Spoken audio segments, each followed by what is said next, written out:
예, 우리 용서와 확신의 말씀 베드로후서 3장 13절에서 15절까지 말씀 한 절씩 교독하시겠습니다.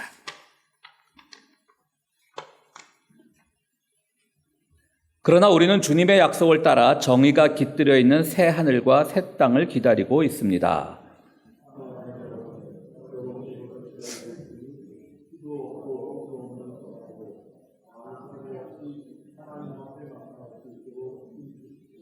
함께 하시겠습니다. 그리고 우리 주님의 오래 참으심이 구원을 위한 것이라고 생각하십시오. 아멘. 누가복음 1장 46절에서 55절까지 제가 읽도록 하겠습니다. 그리하여 마리아가 말하였다. 내 영혼이 주님을 찬양하며 내 마음이 내 구주 하나님을 좋아함은 그가 이 여종의 비천함을 보살펴 주셨기 때문입니다. 이제부터는 모든 세대가 나를 행복하다 할 것입니다. 힘센 분이 나에게 큰일을 하셨기 때문입니다. 그의 이름은 거룩하고 그의 자비하심은 그를 두려워하는 사람들에게 대대로 있을 것입니다. 그는 그 팔로 권능을 행하시고 마음이 교만한 사람들을 흩으셨으니 제왕들을 왕좌에서 끌어내시고 비천한 사람을 높이셨습니다. 줄인 사람들을 좋은 것으로 배부르게 하시고 부한 사람들을 빈손으로 떠나보내셨습니다. 그는 자비를 기억하셔서 자기의 종 이스라엘을 도우셨습니다. 우리 조상들에게 말씀하신 대로 그 자비는 아브라함과 그 자손에게 영원토록 있을 것입니다. 아멘. 12월 25일은 주님이 탄생하신 성탄절입니다. 정말 그렇습니까? 근데 부활절의 경우 주님이 십자가에서 돌아가신 날은 그 이스라엘의 절기인 유월절 즈음에 돌아가신 걸로 나와 있기 때문에 성경에 부활절을 이렇게 오늘날 교회에서 지정하는 데는 유월절을 기준으로 하기 때문에 어느 정도 성서적 근거가 있습니다.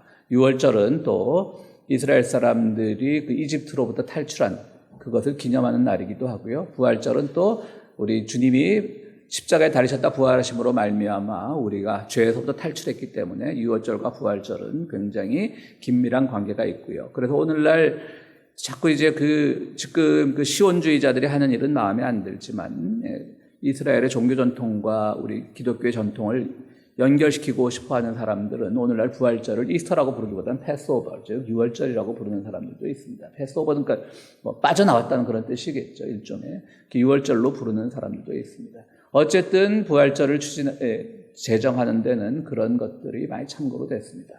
그렇지만 또 유월절 그날을 부활절로 한다. 그건 그러니까 부활절을 지정하는 그 교회 관례가 있죠. 여러분들도 다 아시는 분들도 계시겠지만 춘분. 그러니까 우리 한국에서는 입춘, 봄의 시작을 알리는 입춘과 춘분이 다른 절기로 되어 있지만 미국 사람들은 춘분을 거의 우리의 입춘 개념으로 받아들이는 것 같더라고요. 그러니까 춘분이 지나고 첫 보름달이 지난 뒤에 돌아오는 첫 일요일을 부활절로 정합니다. 그래서 매년 부활절 날짜가 달라지는 겁니다. 그렇게 정한 데는 사실은 초대교회가 이제 자유를 잡아가면서 위에서 게르만족 내려오죠. 뭐 여러 가지 이방족들이 내려오는데 그들은 그들 나름대로 자기들의 그 종교 전통을 다 갖고 있을 거란 말이죠. 그러니까 그 종교 전통을 어느 정도 인정해주면서 그것을 받아들일 차원에서 그들의 뭐 봄축제라든가 그런 것들을 부활절 축제에 집어넣습니다. 그러니까 그건 이교도의 행사가 들어갔다 그래서 뭐 나쁜 건 아니죠. 그들의 문화를 존중해 주는 거니까요. 그런 것들에 대해서 우리가 굳이 그렇게 깊게 이건 이교도의 행사야 그럴 필요는 없다라고 하는 겁니다. 그런데 성탄절은요 성경에 근거가 없습니다. 사실 12월 달에 태어났다는 근거가 없습니다. 날씨가 추웠다라고 하는 것은 어느 정도 성경에서 약간 짐작되는 부분이 있긴 하지만 중동의 날씨라는 것이 우리나라처럼 사계절이 뚜렷하게 구분되는 것도 아니고요. 또 겨울이라고 사실 근거는 없습니다. 한추운 겨울이라고 하지만 추운 날을 의미하는 것일 거고요. 그래서 이제 그 성탄절은요, 이교도의 행사라고, 부활절에도 그런 의심을 하는 사람들이 있지만, 부활절 전에 우리가 사순절, 40일 동안 금욕하는 사순절이 이교도의 행사다라고 하는 그 침례교나 이런 안 지키는 교단들도 있습니다. 그렇죠. 어쨌든 부활절은 전 세계적으로 통일된 날이기 때문에 다 지키지만, 성탄절은 굉장히 이교도의 행사라 그래서 의심을 하는 사람들이 많습니다.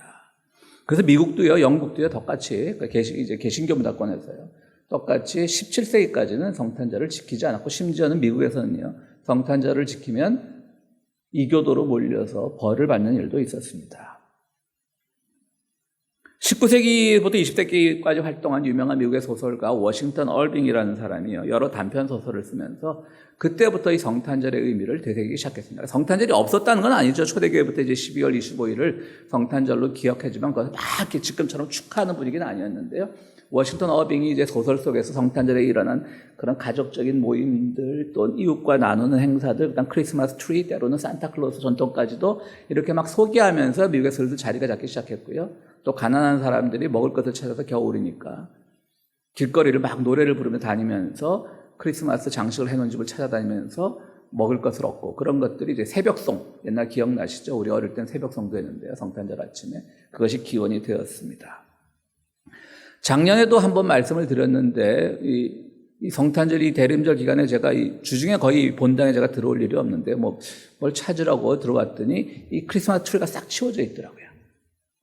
그러니까 아마 우리 오후에 임대하는 그 히스패닉계 교회도 오순절 계통, 한국으로 치면 순복음이죠. 거기서도 아마 성탄절 이런 걸 이렇게 좀 꺼려하는 분위기 같습니다. 그러니까 굳이 치워놓을 거 뭐 있어요. 그렇죠? 싹 치워놨더라고요. 그리고 이제 우리가 예배 드릴 시간에는 또 갖다 놓고 그런 모양인데, 사실은 그것도 말이 안 되는 소리입니다. 그렇죠? 기독교는요, 성경 자체에 많은 이교도적인 관습들이 들어가 있고요. 교회사 전통 안에도 많은 것들이 들어가 있는데, 그것만을 가지고, 야, 이거 이교도의 풍습이다라고 말하는 것 자체가 권장해야 될 일이죠. 왜? 그들을 받아들이기 위해서 그들의 문화를 인정해줬다는 거예요. 언제부터 우리가 이렇게 순수했다고? 성경 안에도 바빌론적인 요소가 많이 들어가 있고, 아시리아적인 요소가 많이 들어가 있는데, 그걸 가지고 그렇게 하는 것은 저는 문제가 있다고 생각합니다. 굳이 이교도적인 게 들어가 있다, 뭐가 가장 큰 이교도적인 겁니까? 오늘날 자본주의라고 하는 가장 큰 이방 종교의 색채고 교회까지 잠식을 해서 돈 버는 것이 축복받는 길이고, 모든 교인들이 돈 벌게 해달라고, 성공하게 해달라고 기도하는, 그거야말로 가장 우리가 배격해야 될 이교적인 거죠. 그런데 초대교회부터 게르만족이니 북방민족을 받아들이는 과정에서 그들의 문화를 존중해줬던 것은 우리가 함께 박수쳐야 될 일이죠. 그렇기 때문에 우리가 성탄절을 이교도라고 성경에 근거 없기는 그거만 근거 없는 거 아니죠. 우리가 오늘 하는 행사들에는 많은 근거 없는 것들이 있죠. 한국에서 잘 쓰는 말, 총동원주의, 교인들 다 데리고 오라고 총동원주의. 이거 일제시대 때 총동원령 일본 사람들이 내리는 얘기였습니다. 그런 것들을 배격해야지 우리가 크리스마스에서 이것이 근거 없는 것이라고 배격하는 전통은 맞지 않습니다. 다행히 우리 미국 장로교 전통, 또 미국의 많은 주리교단들은 성탄절날 이웃과의 나눔을 생각하고, 또 그럴 때일수록 또 이 추운 겨울에 소외되는 이웃이 없는지, 헐벗고 굶주린 이웃은 없는지, 그것을 생각하는 절기가 되었던 겁니다. 오늘 교동문으로 읽은 베드로후서에 이런 말씀이 있습니다. 흠도 없이 티도 없이 하나님 앞에 선다. 하나님은 흠과 티를 보지 않는다는 얘기죠. 여러분, 우리가 어떻게 흠과 티가 없이 살 수 있습니까? 흠과 티를 보지 않는다는 의미입니다. 그냥 보지 않는 것이 아니라 흠과 티를 상쇄시킬 만한 그런 다른 가능성을 보자라고 하는 겁니다. 굳이 말하자면 크리스마스라고 하는 이 절기에 정말 이것이 이방 종교적인 색채가 들어가 있는 것 누구도 부정할 수 없지만, 그 흠과 티가 아니라 그것을 통해서 우리가 이웃과의 나눔을 실천하고 그리스도의 오심을 다시 한번 생각한다면 그것이 바로 흠과 티를 덮는 거죠. 우리 죄도 마찬가지입니다. 예수 그리스도께서 우리의 죄를 구원하시기 위해서 이 땅에 오셨잖아요. 우리가 죄가 구원받았는데 그 죄가 예수님께서 그것을 없다고 선언해 주신 것이지 우리의 죄가 싹 씻어지는 건 아니라는 거죠. 그러니까 우리는 그것을 상쇄할 만한 다른 가능성을 보자라고 하는 겁니다. 그것이 바로 크리스마스의 이 절기를 지켜야 되는 이유인 겁니다. 그러므로 고린도후서 말씀, 교동문 말씀처럼 바로 크리스마스가 주는 첫 번째 교훈은요, 흠과 티를 다른 가능성으로 바꾸자는 겁니다. 성경 안에도 세상 살다 보면 우리가 하는 수 없이 겪는 많은 흠과 티들이 있는데, 그리스도는 그것을 용서하러 오셨고, 용서라는 것이 너 마음 놓고 죄 지어 그것이 아니라 그것을 새로운 가능성, 흠과 티를 상쇄하고 그것을 넘어설 수 있는 새로운 가능성, 새로운 미래, 새로운 정신을 생각해 보자는 것이 크리스마스의 첫 번째 교훈이라고 할 수가 있습니다. 그러므로 우리는 이것이 정말 성서적으로, 교회사적으로 근거가 있는 행사인지 없는 행사인지 이런 거 따지기 전에 우리 마음에 정말 이 성탄절의 의미가 무엇인지를 함께 생각해 보는 것이 더욱더 중요하다고 생각합니다. 또 하나 생각해 볼 것은요, 날짜 말고도, 그러니까 이제 성탄절이 12월 25일이 어디 성경에 어디 있어, 그거 말고도요, 사실 주님의 탄생을 기록한 성경만 봐도 서로 일치하지 않는 부분이 너무나 많습니다. 뭐 제 세대만 해도 어릴 때 성탄절이 되면 정말 큰 축제죠. 교회에서 연극을 하고 뭐 제 세대 중에 이제 저 어릴 때부터 교회를 다니는 분들은 다 기억하실 거고 아니면 또 자녀들이 교회에서 커가는 것을 본 모습들은 다 기억하시겠지만 아이들이 연극하고 막 그러지 않습니까? 연극하면 뭐가 제일 처음 나옵니까? 맨 처음에 천사가 나타납니다. 천사 분장하고 또 뭐 다 하죠. 그럼 천사가 이제 마리아에게 너는 남자를 알지 못하지만 참 어떻게 보면 19금인데요. 그렇죠? 어린아이들을 연극을 했어요. 19금인데 너 아이를 낳을 것이다. 수태고지라 그러죠. 이제 우리 2세들이 있으니까 수태고지는 영어로 하면 annunciation. 그러니까 제가 발음이 아니라 ANNUNCIATION. 그러니까 뭐 유명한 화가들이 수태고지 annunciation에 대한 그림도 많이 그렸죠. 천사가 와서 알려주는 겁니다. 네가 남자를 알지 못하지만 아이를 가질 것이다. 그런 얘기 나오지 않습니까? 그다음 또 뭐 있습니까? 우리 성탄절 하면서 기억나는 얘기, 연극에 자주 등장하는 얘기. 본래 나사렛 출신이지만 베들레헴으로 호적하러 가는 거예요. 연극할 때 항상 이렇게 걸어가다가 또 뭐 요셉 맡은 사람이 여관 주인한테 물어보지 않습니까? 빈방이 있습니까? 빈방 없으니까 물어보고요. 그다음 이제 근데 결국 빈방이 없어서 마구간에서 잡니다.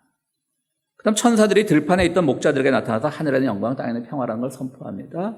그리고 그 목자들이 그 이야기를 듣고 베들레헴 읍내로 들어와서 아기 예수를 경배합니다. 또 수태고지를 처음 들었을 때 마리아는 노래를 부릅니다. 그것이 마리아의 창가라고도 하고 마리아의 기도라고도 하죠. 이 모든 것들이요, 사복음서, 마태, 마가, 누가, 요한 사복음서 중에 누가복음에만 나온 얘기입니다. 요한복음과 마가복음엔 아예 탄생 이야기가 나오지 않습니다. 마태하고 누가에만 나오는데 지금 우리가 연극에서 주로 했던 것은 누가복음에만 나온 얘기입니다. 하나 빠진 게 있습니다. 마태복음에는 어떤 얘기가 나올까? 바로 우리가 또 성탄 연극에 빠지지 않은 동방박사 얘기는 마태복음에만 나옵니다. 여기서 우리는 마태복음과 누가복음에 아주 미세하지 않은 큰 차이를 볼 수가 있습니다. 마태복음은 누가 주인공이냐면요, 마리아가 아니라 요셉이 주인공입니다. 마태복음에 보면 요셉에게 천사가 나타나서 내 아내는 흠이 많으나 남자를 알지 아이를 뱄으나 성령으로 뱄으니 그 아이를 다 데리고 살아라. 그 아내를 데리고 살아라. 굉장히 남성 중심적이죠. 금 많은 여자를 데리고 사는 요셉의 결단이 강조가 됩니다. 근데 또 그 얘기도 나옵니다. 마태복음에는 요셉이 생각해 보니까 내 아이도 아닌 아이를 성령으로 뱄다고 분명히 천사가 얘기했지만 조용히 파혼하려고 했지만 요셉은 신실한 사람이라 파혼하지 않고 아내를 데리고 살기로 했다라는 표현이 나옵니다. 여러분 요즘 페미니스트들이 큰일 날이죠. 왠지 흠만 여자한테 데리고 살아주는 거야. 약간 마태복음 그렇게 쓰고 있습니다. 다 내 덕인 줄 알아. 요셉은 그렇게 쓰고 있는, 마태복음 그렇게 쓰고 있는, 요셉을 막 강조를 합니다. 또 뭐가 있습니까? 동방박사는 누구와 대립을 합니까? 헤로드 왕과 대립을 합니다. 이런 것들이 보면 마태복음은요, 굉장히 그 유대 사람들에게 내려오던, 이스라엘에 내려오던 남성 중심 사고를 그대로 받아들인 거예요. 여러분 우리가 TV에서 한국 사극을 보면 정통 사극이 있고 퓨전 사극이 있지 않습니까? 정통 사극은 뭐 요즘에 뭐 저는 보지 않습니다. 뭐 고려 거란 전쟁인가 그런 정통 사극입니다. 역사 어느 정도 기초해서 100% 뭐 고증은 했다고는 할 수 없지만 그래서 막 그 남자들 장군과 왕과 그 권력의 싸움 이런 것들이 중심이지만요. 퓨전 사극은 뭡니까? 거의 허구에 가까운 것서 뭐 성 안에서 일어나는 뭐 아주 젊고 잘생긴 남자 배우와 여성 뭐 그런 이야기들, 그러니까 사랑 이야기인데 시대만 그냥 사극으로 나온 것들을 퓨전 사극이라고 그러죠. 그러니까 마태복음은 정통 사극입니다. 헤롯, 그럼 동방박사, 두 중년 남성 그룹의 대결. 동방박사들도 박사잖아요. 그 대결을 그린 겁니다. 그리고 요셉은 또 굉장히 통 큰 남자라 그 흠 많은 아내를 받아들였습니다. 그런데 누가복음에서 보면 어떻게 됩니까? 모든 게 다 바꿔버립니다. 예수의 탄생을 놓고도 이처럼 의견과 철학과 신학과 입장이 다릅니다. 그 말은 무엇을 의미하겠습니까? 야, 성경은 모순투성이야. 이것과 이것이 얘기가 맞지 않잖아. 이걸 말하는 것이 아니라 성경의 이야기는 누구도 독점할 수 없는 모두의 이야기가 되어야 됩니다. 성탄절의 주제는 예수의 탄생이 아니라 바로 우리의 이야기가 되어야 됩니다. 우리의 이야기란 무엇입니까? 왜 요셉이 중심이었던 마태와 마리아가 중심이었던 누가복음 왜 다른가? 서로 쓰여진 시차는 한 3, 40년, 길게 잡았자 3, 40년밖에 되지 않는데 왜 마태가 먼저 쓰였죠? 마태에서 누가로 넘어오면서 요셉에서 마리아로 넘어왔는가? 왜 동방박사가 들판에서의 목자로 넘어왔는가?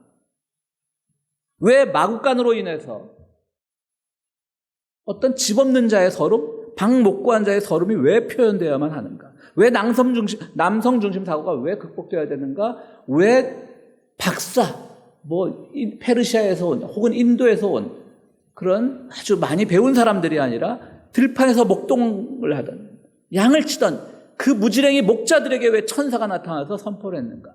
그런 계급적인 이유. 여성의 인권에 대한 이유. 또 집 없는 자의 비유. 또 당시 시대에는 정말 손가락질 받아 마땅한 혼전 임신에 대한 이유들. 그런 것들을 바라보는 우리의 시각이 바뀌라고 성탄절이 있는 겁니다. 그러니까 성탄절의 주인은 바로 오늘 우리가 되어야 됩니다. 물론 우리가 아기 예수의 탄생을 축하하고 파티도 하고 선물도 나누고 하지만 그것보다는 우리가 오늘 이것이 주제가 되어서 오늘 우리는 이 땅에 살아가는 계급적인 약자, 성차별에서 오는 약자들, 여러 가지 편견과 그 고집 속에서 소외될 수밖에 없는 그런 사람들을 우리가 성탄절을 어떻게 받아들이고 어떻게 이해해야 되는지, 그것이 크리스마스의 주제가 되어야 되는 겁니다.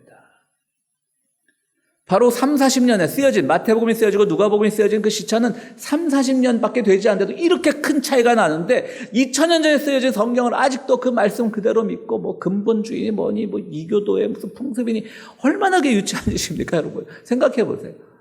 3, 40년 동안 또 그렇게 사람들의 생각이 바뀌었는데, 그것도 그 옛날에. 아니, 마리아가 주인공이 돼야지 왜 요셉이 주인공이 돼? 그리고 거들먹거려. 내가 파혼하려고 했는데 너 같은 여자 내가 자꾸 살아주는 거야. 요즘 드라마에 그런 거 그렸다가는 완전히 시청자 게시판에 야단납니다. 그거를 40년 동안, 3, 40년 안에 극복을 한 거예요. 근데 우리는 지금 2000년 동안 그 말씀, 오직 말씀 그래가면서. 얼마나 수치스러운 일입니까, 사실은. 오늘을 그런 점에서 성경은요, 오늘을 사는 우리의 이야기가 되어야 됩니다. 2000년 전에 마태복음과 누가복음의 진술이 왜 다른지, 왜 상호 모순적인 것도 있는지. 또 마태복음은요, 제가 잠깐 놓쳤는데, 마태복음은 나사렛에서 그냥 그 아이를 놓은 것으로 되어 있습니다. 누가복음에서 나사렛에서 베들레헴으로 호적하러 가는 걸로 되어 있잖아요. 근데 마태복음은 나사렛에 놓은 걸로 되어 있습니다. 모순이죠, 성경. 그러나 그 성경 모순을 통해서 우리가 배워야 할 것은, 야, 성경이란 것도 전부 모순이네, 하나님의 말씀이 이렇게 서로 맞지가 않아를 따지자는 게 아니라 바로 그 변화 속에서 우리가 무엇을 받아들여야 되는지 알아야 된다는 거죠. 오늘 21세기에 이 땅에 살아가는 우리들에게 성탄절은 바로 더 이상 폭력이 없고, 더 이상 학살이 없고, 더 이상 2000년 전에 살던 땅이라고 가서 우리 땅이라고 우기는 그런 말도 안 되는 억지 주장이 없는 그런 세계를 만들어 나가는 것이죠.